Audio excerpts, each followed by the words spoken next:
What's up, everybody? Eddie Spaghetti here, and I got a big news update for you. As of this recording, there have been some rumors swirling. Microsoft is getting ready for the next console cycle. We all knew that. But there's two versions of the upcoming next-gen console. One, codename Anaconda. One, codename Scarlet. Now, they're saying that the Anaconda is going to be the high-end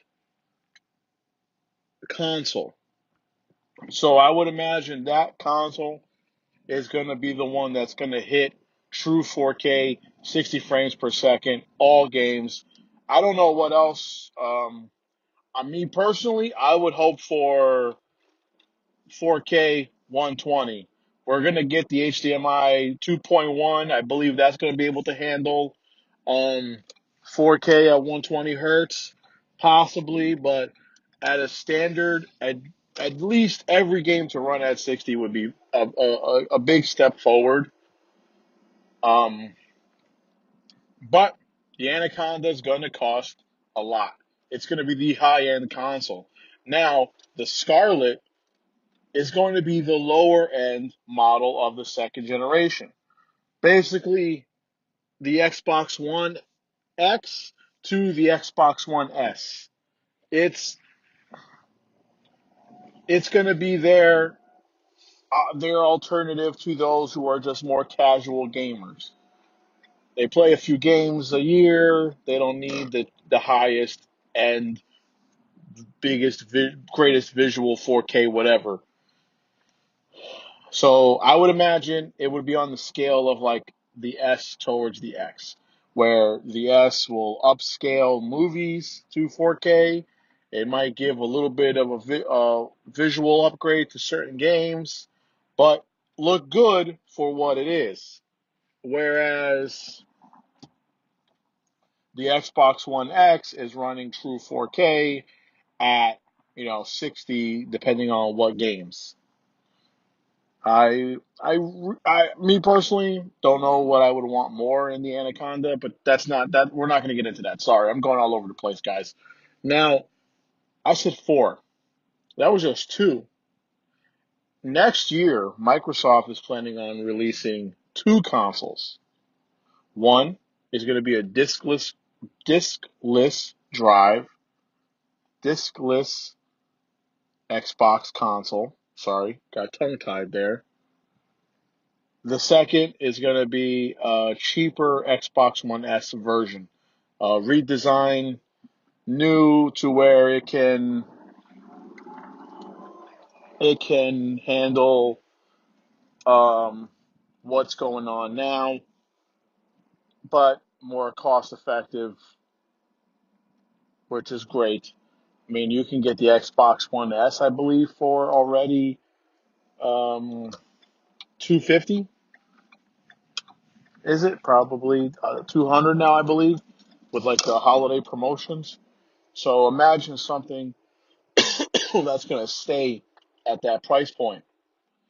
Pretty big deal to me. But the diskless drive, that they're developing a Microsoft cloud-based gaming, streaming machine, if you will.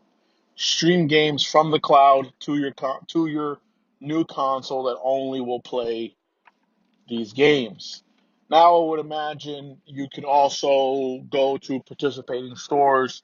If you were to buy this console, and this would be your console, but you already have games, I would imagine that you can go to a store, a participating store or a Microsoft store, and turn in your games and be given digital codes for those games.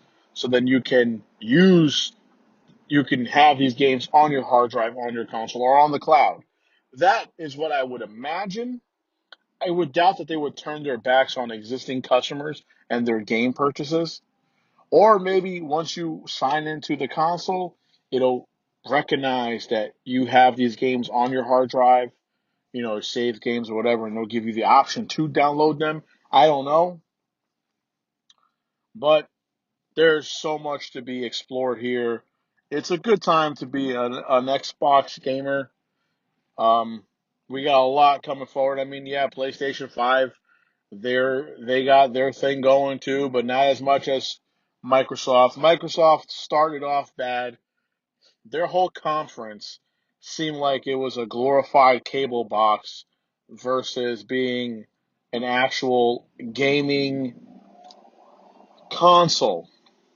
Never was a fan of that in the beginning. I didn't like the fact that it was bundled with a Kinect at such a high price, but they learned quicker than PlayStation did with the PlayStation 3. If anybody remembers that, the $600 freaking console, it's insane.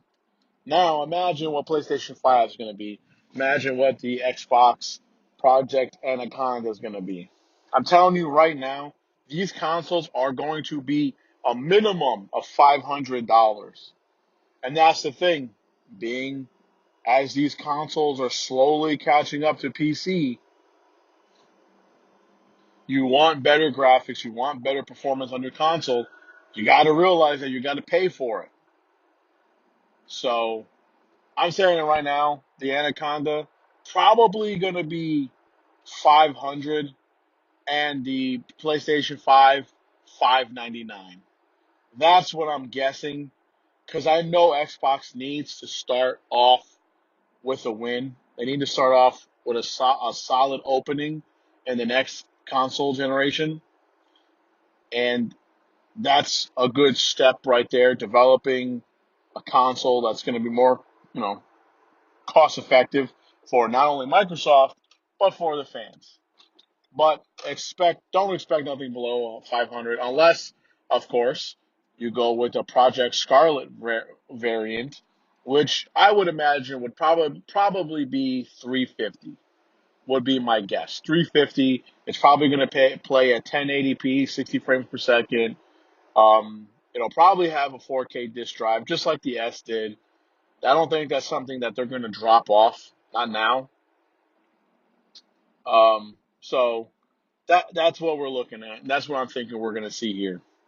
Anyways, you heard it here first from the man, your man, Eddie Spaghetti. Thanks for listening. Peace out, everybody.